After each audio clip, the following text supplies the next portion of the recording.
हत्या से है जहां अश्लील डांस करने पर एएसआई सस्पेंड किए गए हैं। बाल-बालाओं के साथ एएसआई ने डांस किया था तो अश्लील डांस का वीडियो भी वायरल हुआ था। बताते चले कि वीडियो पर संज्ञान लेकर एसपी ने कार्रवाई की है और इसके तहत अब सस्पेंशन की कार्रवाई की गई है। एएसआई को सस्पेंड किया गया है।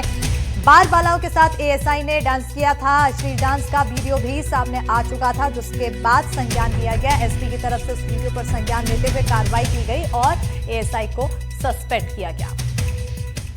एक वीडियो हमारे संज्ञान में आया था जिसमें कुछ डांस आपत्तिजनक स्थिति में उसमें पाया गया था और उस वीडियो के अवलोकन में ये पाया गया कि उसमें सिविल लाइन थाने में पदस्थ एक एएसआई और एक आरक्षक भी उस वीडियो में उनकी उपस्थिति देखी गई और ये पुलिस विभाग की छवि को धूमिल करने की जो इस तारतम्य में दोनों को तत्काल निलंबित करके पुलिस लाइन भेजा गया है और प्राथमिक जांच के लिए एसडीओ की दतिया को दोनों के विरुद्ध जांच कंप्लीट करने के लिए बताया गया है।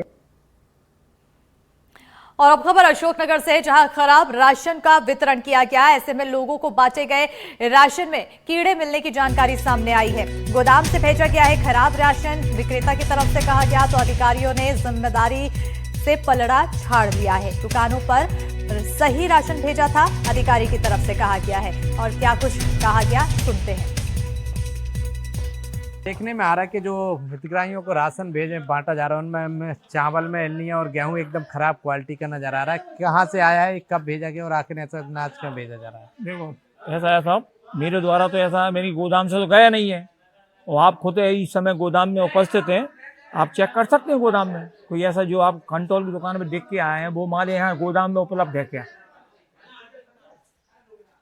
एक बड़ा सवाल इनके द्वारा कहा जा रहा है कि आखिर जो राशन कंट्रोलों पे दिख रहा है वो है, अगर देखा जाए यहाँ चावल की क्वालिटी तो बेहतर नजर आ रही है, लेकिन यदि गेहूं की क्वालिटी यदि इस गोदाम में देखा जाए तो कहीं ना कहीं जो होशंगाबाद से रैक लग रहा है, ये गेहूं का जो रैक लगा है, इसकी वाकई गेहूं की क्वालिटी तो यहाँ थोड़ी कम नजर आ रही है, जिसको कहीं ना कहीं एक सवाल खड़ा होता है। लेकिन चावल जो राशन कंट्रोल की दुकान पे था उससे कहीं बेहतर गोदाम में नजर आ रहा है। लेकिन सवाल एक बड़ा है कि आखिर उस राशन की दुकानों पे ऐसा सड़ा हुआ चावल कहाँ से पहुंचा, एक बड़ा सवाल है। हमारे साथ इस गोदाम के मैनेजर हैं जो प्रबंधक के तौर पे हैं।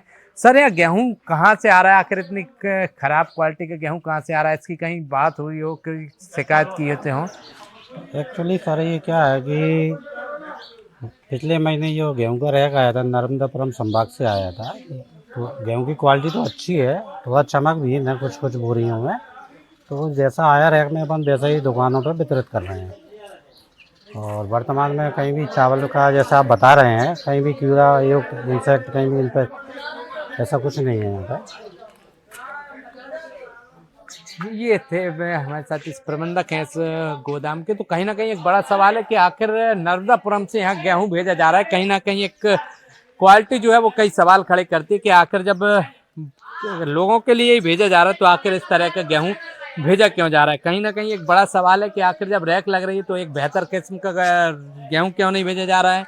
और दूसरी बात कि आखिर इन कंट्रोलों पे जो चावल वितरण किया जा रहा है जिसमें एक बड़े बड़े कीड़े नजर आ रहे हैं, इल्लियां नजर आ रही हैं, तो आखिर वो चावल कहाँ से गया? गोदाम के अधिकारी साफ तौर पे मना करते नजर आ रहे हैं कि वो चावल हमारे यहाँ से नहीं भेजा गया। लेकिन उपभोक्ताओं को तो कहीं ना कहीं एक कीड़ा में जो जानवर भी न खाए ऐसे चावल लगातार वितरण हो रहे हैं। तो एक बड़ा सवाल है कि आखिर सार्वजनिक वितरण प्रणाली में इस तरह का लोगों के साथ भद्दा मजाक क्यों? अब देखना होगा कि आखिर इस पूरे मामले में जिम्मेदार अधिकारी क्या जांच करते हैं और आखिर ऐसा चावल कहां से गया है, क्योंकि गोदाम के अधिकारी साफ तौर पे इनकार करते नजर आ रहे हैं कि हमारे यहाँ से इस तरह का घटिया किस्म का चावल नहीं भेजा गया। तो एक बड़ा सवाल कि आखिर ये चावल गया कहाँ से और कहाँ से आया? लेकिन हितग्राहियों को तो सड़ा हुआ चावल और गेहूं वितरण क्यों किया जा रहा है, एक बड़ा सवाल। अब देखना होगा कि इस पूरे मामले के सामने आने के बाद जिम्मेदार अधिकारी क्या कार्रवाई करते हैं और इस तरह का जो गरीबों के साथ मजाक किया जा रहा है वो कब बंद होता है। स्वदेश शर्मा, एनडीटीवी, अशोकनगर।